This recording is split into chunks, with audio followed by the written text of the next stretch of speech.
First question is from Noah K35. What are the best exercises to build abs out? I've tried hanging leg raises, but I can't get my abs to stick out more. Okay, so building the muscles of the abs, get them bricks, is the same as you would approach building any muscle in your body. So the best rep ranges to build muscle for all muscles is between 1 heavy rep all the way up to maybe 20 repetitions. Those are all good muscle building ranges. Now with the abs, I would say you probably wouldn't do very well with really, really low reps because it's so hard to have perfect form.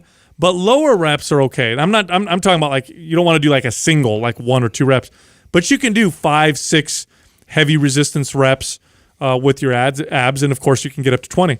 The key is to use good resistance, and here's the other key. Train your abs in a full range of motion. Most people don't do this. They work their abs, but the abs tend to be stabilizers or tend to be kind of play second fiddle. So using the example of the hanging leg raises, I have yet to see, I've probably seen in my entire career working in gyms, 5 people do a hanging leg raise properly. Yeah. Most people just bend, they bend at the hips, the legs come up or the knees come up, and the abs are stabilizing, but the muscles that are doing the movement, full range, are the hip flexors. The ab function is to bring the pelvis closer to the rib cage or the rib cage closer to the pelvis.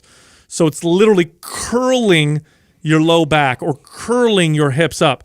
So when you do a leg raise, it's not just lifting the legs; it's curling the hips. I hate having this. The tail I bone. hate having this conversation on the podcast. The abs are visual. No, it is. The abs are one of the hardest things to try and articulate on this show. Like it's something that visually I have to have something to be able to show a client or actually move their body to get them to understand, because it's arguably probably one of the, I don't know, most commonly done wrong exercise.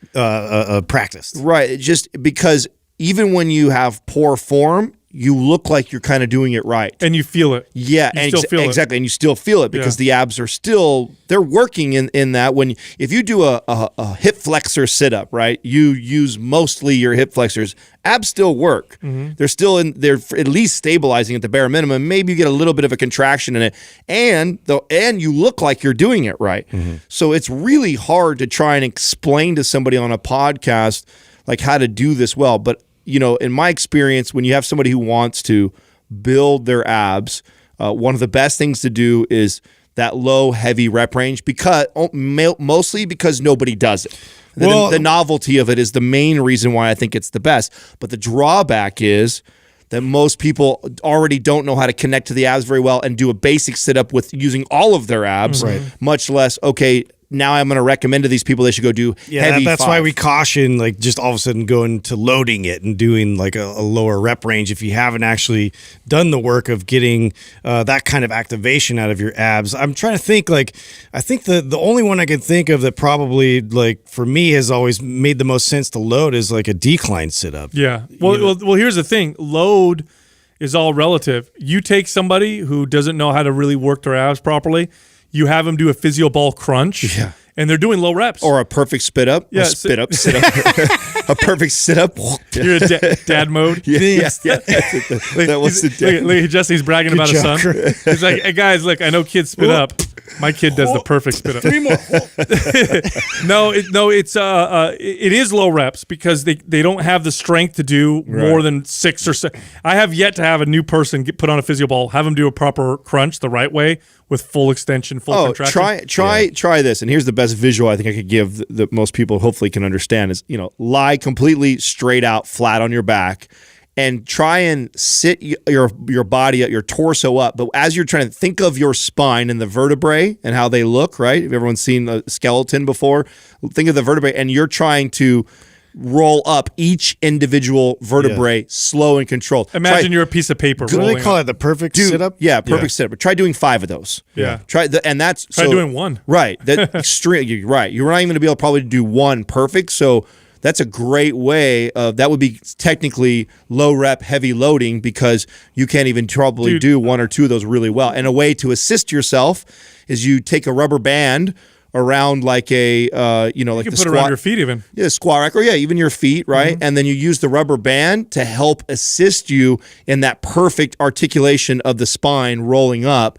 Man, work on that really well, and low reps, slow and control, and then slowly. That's a great video. I don't think we've done that. We did. With the rubber band assistant? I don't know if I think so. I don't know if I've done one with the rubber band assist, but I know we've done. We have a one. lot of ab videos We do. On the YouTube channel, so we'll make sure to attach some of them in the show notes that demonstrate kind of what we're talking about. I went through this. I remember.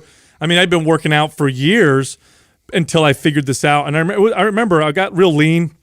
I was supposed to go on a vacation somewhere. I got really lean, and I got my body fat down to like 9 or 8%. And you could see my abs when I'd flex them. So you could see like, oh, he's got, flat midsection. He's got nice abs. But when I didn't flex them, they weren't visible. And I was always jealous of the guys that had the abs that just always showed. They didn't have to flex. Their abs just stuck out. So I thought, God, do I have to get that much leaner? Do I have to get that much more shredded? And I was reading some, muscle magazines, or I think I was reading an old bodybuilding book, and in there they were talking about building the abs so that they showed more at higher body fat percentages. And I thought, well, that makes perfect sense, because I know when I develop my quads or my chest or my back, I don't have to necessarily get leaner. It's more visible because there's more muscle. So I thought, I'm going to try to build my abs. And so that's exactly what I did. And I always thought I didn't have a great midsection. I always thought that's just one of my weaknesses. So I started training this way. I started to slow my reps down. I focused on lumbar extension and flexion. Well, so isn't this what inspired you to write the No BS six pack? Right. Yep, absolutely.